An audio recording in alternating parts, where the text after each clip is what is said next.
Hey Jacob, how you doing? Yeah, good. Thanks, buddy. How you going? Yeah, really well.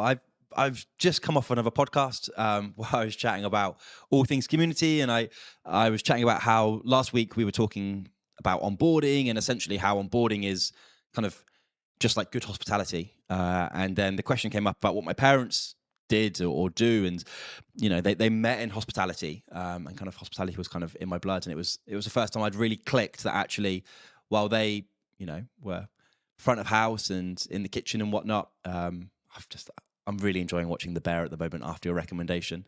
Like actually a lot of what we do is hospitality, just in a very different way, whether we're running an event, a dinner, or building out these community platforms. So yeah, it was a fun realization. I love that that sort of hospitality, the synergies between community and dedication to people from a hospitality perspective. It's like I started out. That was how I started out in doing earning the dollar, was from working as a washing pots in a kitchen to then moving into serving people in the restaurants and so on. I love that at heart for people. Good. I'm pleased you're watching The Bear. The Bear is such a good Yeah. show, and that. However, whatever season you get up to, when you get to start getting to the end of the second season, you'll really start to see how that ties in so much with the heart of community experience, user experience, how the design, what we do with the platforms. I think there's such relation there. I think I've even got it on my own personal website as a reference to young designers. But you're no, It's true, right? absolutely right. That You can walk into a beautiful cafe, sit down, have a great cup of coffee, and then you're like, something feels off and you realize there's no music, or the music's too loud, and you're like, this is just odd. And it's amazing how just the smallest thing can really affect your experience. And it's the same thing on a website, right? absolutely that whole. So for me, when I'm going into a coffee shop, I will immediately pick up on, again, when I was in Canterbury, I used to work in a sandwich shop for it, and just anyone who walked in the door, not when they got to the point of purchase, but when they got into the door, it was, hey, how you doing, or that sort of initial little welcome, just to help them feel acclimatized and to the space, things like that. So it's just these little elements that really bring moments of joy. And it's, yeah, like you're right, it's the same. Whether it's a website or a platform, it's just those initial moments that make people feel like, oh, okay, no, I can either trust this as a product, or I trust this community or this person, whatever it is. It's those little bits of flavor. So no, I love that synergies between hospitality for sure. Nice. So last week we chatted about onboarding. Today we're chatting about the participation ladder. So the participation ladder is essentially, if you were to Google community participation ladder, you would see a whole range of essentially diagrams and concepts. And the basic concept is, at the bottom of the ladder, someone starts as someone who becomes aware of your community. And at the top, they are the most involved they could possibly be without owning the community. And when we wrote the book, the Digital Community Leaders Report, we designed and thought about our own. So we worked with Anne, who's our community strategist, and we essentially put together what it looks like for someone to be low involvement in your community all the way through to high involvement, and then some incentives of how you can try and push people up the ladder. And the basic concept is, if we can get people further up the ladder, they're more likely to stick around because they feel invested, they feel a part of their community, they're proud of what they're part of, and they have influence rather than just being like a kind of an observer from the outside. So that's today's conversation. Amazing. So that whole it ties into like a customer experience from a sales perspective as well, with the whole awareness and consideration stage through to loyalty and service, not in that order, things, which is great. So that's why I love this. It just really help give guidance onto the journey that someone might Yeah. be able to move through in your platform. So just having some sort of consideration how this can work within your community for you is super important. Well, should we start off by defining what community is? I know we touched upon it last week, Pete, but I gave an opinion. But why don't you start us off? Define what community is from what you understand a community is. So we've spent a long time as a management team chatting about this, and I spent a long time internally thinking about this. And for me, a community is a group of people choosing to spend their time, money, and resources contributing with others in that group. And it's really important that a community isn't an audience. Audience is really important, right? Like we would encourage our customers to be building audiences in terms of mailing lists, in terms of social presence, kind of wherever makes most sense for them as a business or an organization. But a community is a multi-directional communication flow, not just broadcasting. And I think it's really important that we define that when we're chatting about community at Steadfast and between Jacob and I, or on these chats, is community very much is two-way conversation and multifaceted, not just who's shouting the loudest from the corner. So it's kind of defining goals depending on what who we're talking to as a customer, isn't it? Or what your business kind of focuses. So if your business is not community, usually your goals are more looking for conversions or sales, and therefore to do that you need to have the audience to flow through. Whereas community is often more about retention and engagement and passion. From that side, so that whole interconnection and sort of growth there, absolutely. So when it comes to community members and getting them involved, obviously if you're a brand that's selling to people, you kind of want brand loyalty, right? So you want people to be able to keep returning to you. Why is having a community why would you say community is kind of better than having brand loyalty, or more important than necessarily having brand loyalty when it comes to community? I think it's the evolution of brand loyalty. So it's a little bit like if we imagine a really simple retail experience. Like I like to buy the same white t-shirts from the same shop, right? So my experience was to start with. I can attest to that.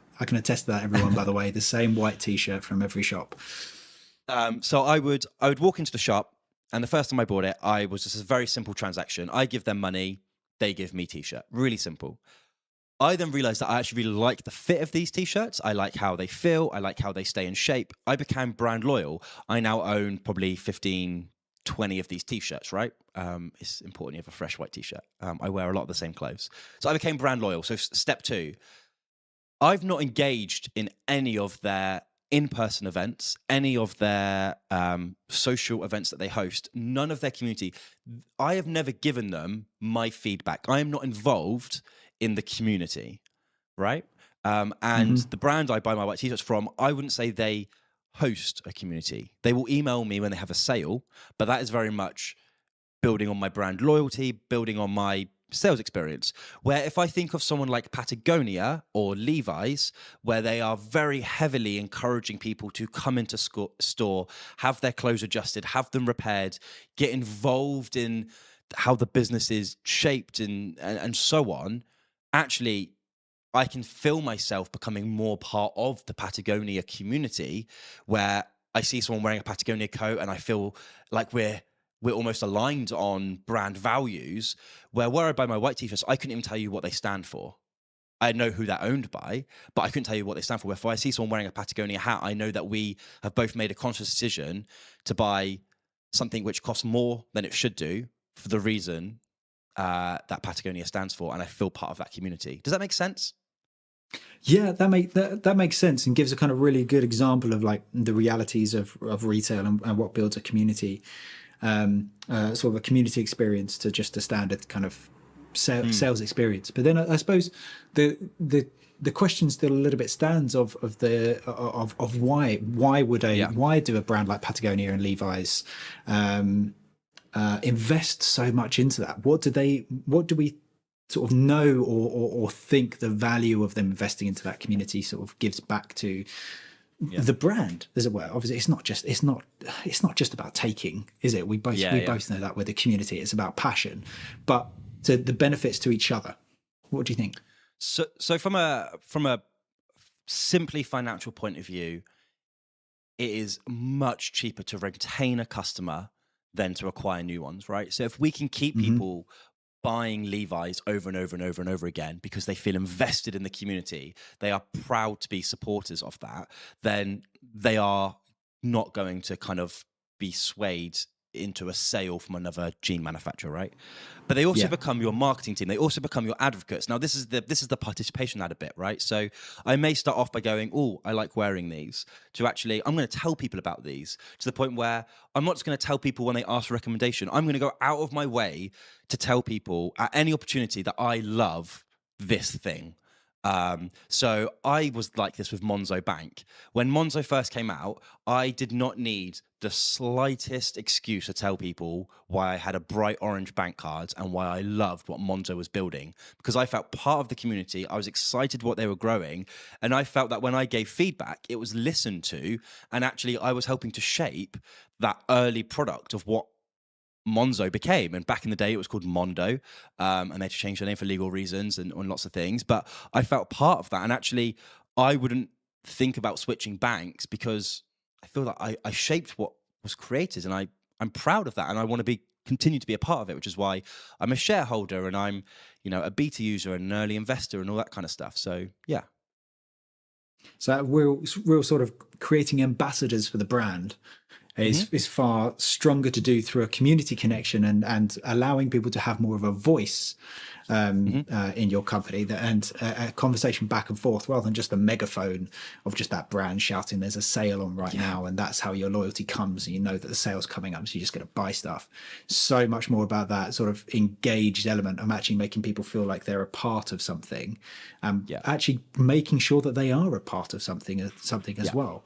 I suppose on the flip side, from a retail perspective, I know because this does it within the customer experience element, there you still have the loyalty and the walking, talking ambassadors for a sales brand, and that can happen just within just having a quality product. So Jamie Oliver's a really good example of this.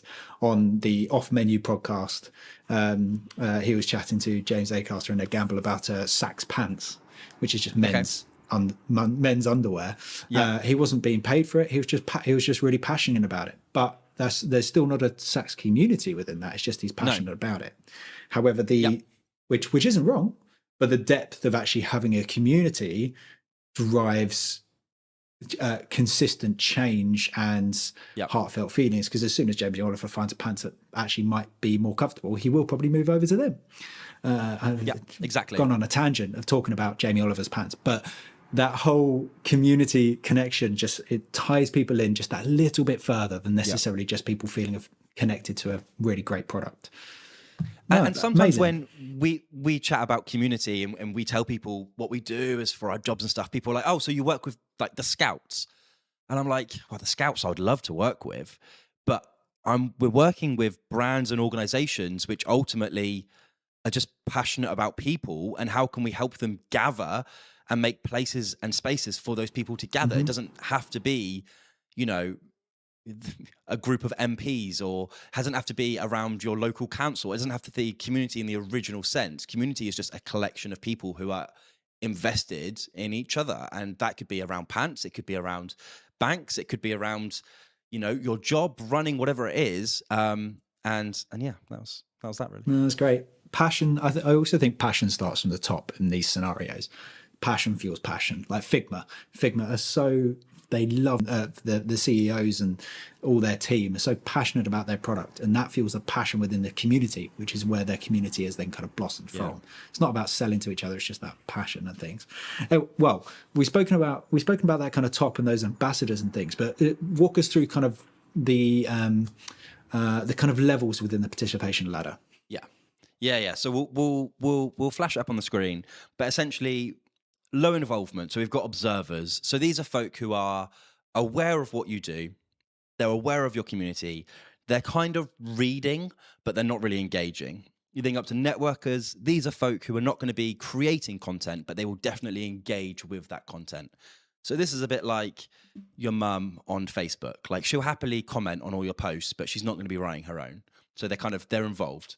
And then we go into what we banded as frequent flyers. We've got your creators, your leaders, and your buddies. So starting at the bottom, your creators. These people are writing content. They're engaged. They're whatever your community is, whether it's a forum, whether it's a WhatsApp group, whether it's in person. They're the ones that are starting to make that, like, bringing ideas to the table, right? That they're producing stuff. They're taking time and doing stuff.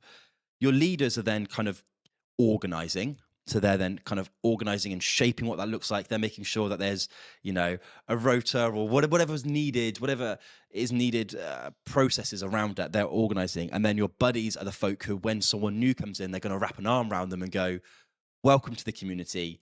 Do you know how Monzo works? Can I get you set up with your first bank card? Let me walk you through it. And they're going to do that. And that is a culture thing. Nothing for me, and I've been involved in so many different community, different projects.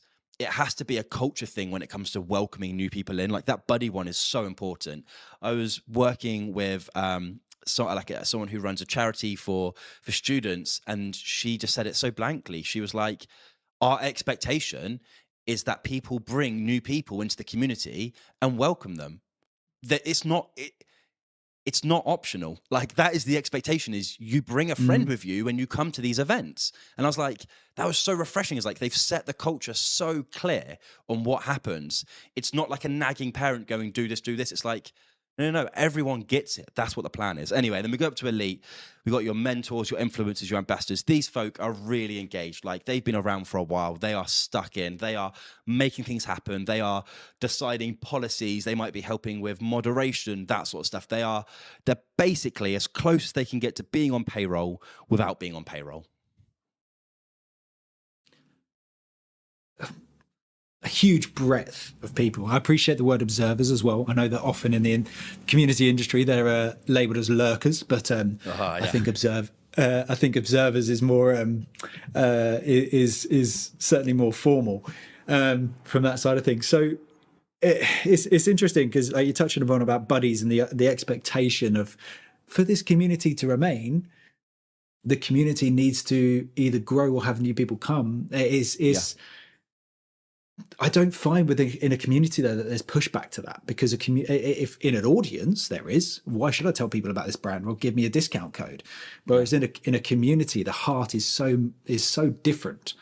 Within it, it'd be like, I want to be here and I want other people to be here. I want to tell people about this as well. And that whole energy in and around it and the value that people see it is so important.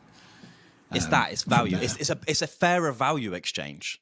Have I given that person enough value early enough that when I tell them the culture in this community is you bring someone along with you, do they feel it's a fair exchange? And if they don't, you've not done your job properly as a community manager, as a community. You've not fulfilled the needs of your community. No, I think that's absolutely is a fair point. So getting people to be really engaged, and you kind of get to the top of the ladder, you got your ambassadors. And I know that communities like the Asana community have this, and Atlassian and Notion, of where you can then, maybe within a community forum or things, you start to be labeled as an ambassador and things like this. If we were to, people coming into the community, obviously you might draw a large audience. We spoke last week about lots of people coming potentially to the landing page on your website or looking to find out about the community, and then people move into the onboarding flow. So we're not talking about the traffic coming to the website here. We're people who sign up to be a part of the community. Like what percentage of those, what's the expected percentage of those that would become like those top contributors or ambassadors or buddies or that sort of scenario, who are the ones kind of leading the way in the conversation? Yeah, so we don't have the stats on this, but Laura, the head of community at Duolingo, describes it perfectly, and this is in the book, but it's ingrained in my memory. So it's the 99-1 rule. So 90% of your community are just going to consume. They're going to be there just to consume. They want to jump in. They want to get the answer to why their washing machine's broken. They want to find out what's going on at Figma. They want to work out what's going in their local neighborhood. They want to consume. That's fine. 9% are going to be engaged. They're going to be the folk which are engaged. They might create content every so often, but really it's that 1%, and that's the 1% to focus on.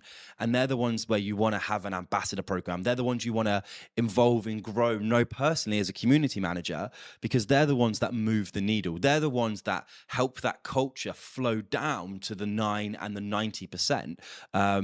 when you can really invest in that 1%. Ultimately, as a community founder, leader, brand owner, community manager, you can't be everyone to everything, but you can set the culture to that 1% and help the culture flow down the ranks. Absolutely. That setting that culture and having that sort of stuff in place, like we kind of said about the passion of like Figma leaders, then it has to come from that top down and the understanding of the value of these leaders. So just making some notes as to what you're saying about what you said about Laura Nessler, about the 1% community, because I've got a conversation with a client a bit later on, so I'm going to flag that for sure. So how that obviously that 1%, and actually it's interesting because you have like LinkedIn community, don't you? You have like the top 1%, like top 1% influencers or that kind of stuff. So really in relation to that, which is great. Are there any sort of ideas or thoughts as to how to get people get moving through the participation ladder stages to kind of get to that? What sort of ideas or tips or thoughts might there be around that? So I think for that top 1%, it's about how can you not just listen to their feedback, but actually take it on board and take it seriously. So I'm thinking Figma. I'm thinking the fact they nearly had a merger with Adobe, right? I say a merger. It was a buyout, right? I would imagine their top 1% of folk in their community had feelings and thoughts about that. And that was obviously a massive example. We're not talking about a tooling change there. We're talking about huge governance changes. But actually, were they listened to? Did the senior team at Figma take on board that feedback, share it around the boardroom before going into that decision?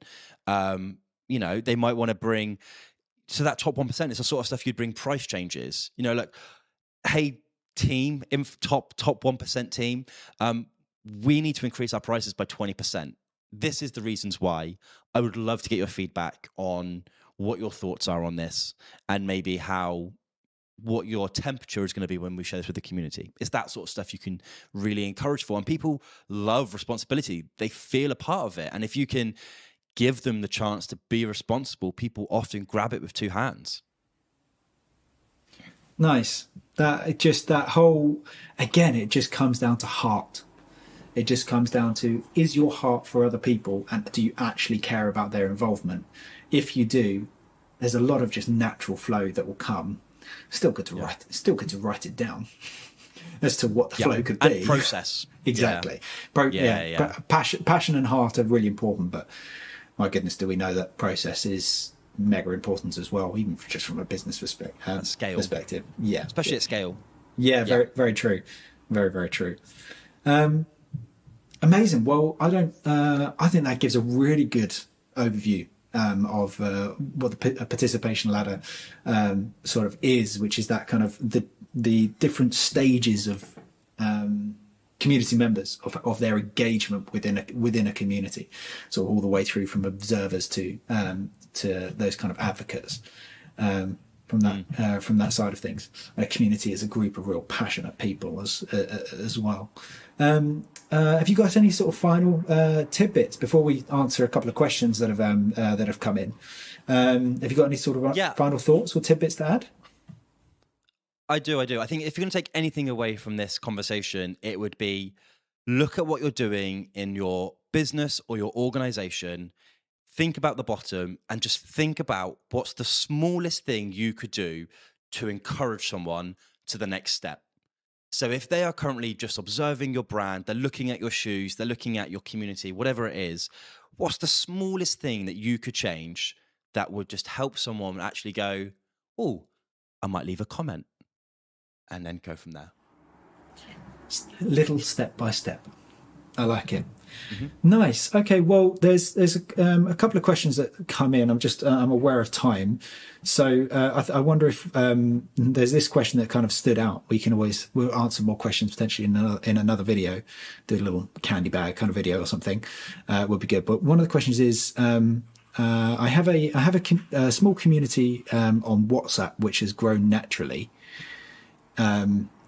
Where essentially it was just initially getting people to start coming along to tennis. But now it's grown into quite a large group of people trying to organise things and talk about things. When do I consider my the technology I'm using, and would that put people off so it moves them further down the participation ladder rather than sticking with what we've got? Have you got any thoughts on that, Pete? Yeah, that's a really tough one. The reason why it's tough is because WhatsApp is already on everybody's phone. And if you're talking about tennis, you're talking about folk who may be 7 all the way through to 70. So they might be used to using your WhatsApp, but may not feel great about using something else, essentially. I think what you would need to do is you would need to consult with your top 1% of folk who are engaged, really listen to them on what they want to do. But ultimately, if you want to take it forward to becoming a full tennis community, not just somewhere where they're going, yeah, I'm at tennis practice tonight, then maybe it's a case of looking at some sort of platform where you can create more rounded conversation where it's better moderated, less chaotic. But I think what would be important is actually, what is the value of having it? What value can I put on that platform, which means it's better than somebody opening their phone and having WhatsApp? Like, what is the value? I think that's the big one. Are we going to have coaching videos on there? Can we encourage folk to go through coaching badges? Whatever it is, it's something which actually is worthwhile going through extra steps to get to. Yeah, no, I think you're right. It is a tricky one. I think I would also potentially add on the idea of we mentioned just before about process as well. I suppose it needs to be a little bit driven by how the community managers are finding. I mean, the community managers are more, I assume, more likely like coaches. Within that, just managing things from there. At what point does that process become unmanageable, and therefore actually moving into more of a platform where you could potentially have a stronger process, and a smoother process could be better? And then if your community is already passionate, my thought is that actually I would expect that they do kind of move over. But it's interesting actually what you said about ages as well. We need to be very considerate there around securities and safety of people who might who 18 under from that as well. So again, from a process perspective, does that need to be part of the consideration? But then all the fun stuff, I love that idea of like having, potentially it might be easier to have more coaching videos, or you could split out announcements as well if you're having if it's one thread that's talking about all the different events going on. Things that could become a bit unruly, so it might be easier to split out those sub communities and things like that as well, in that case. But again, that just comes down, for me, it comes down to process. There's a few more questions and things, but we'll answer those in a separate video. But mate, great to catch up and run through that. Super insightful. We'll make sure we'll put up a link to the digital community leaders book. A book it is, isn't it? It's 140 odd pages. The report in our showcase of this as well. If you can go to there and see the participation ladder. Also, tell us what you think. Keep chucking in questions. But Pete, great to catch up about that, and I'll catch you soon. Great to chat. Cheers, Jacob. See you soon. Catch you later.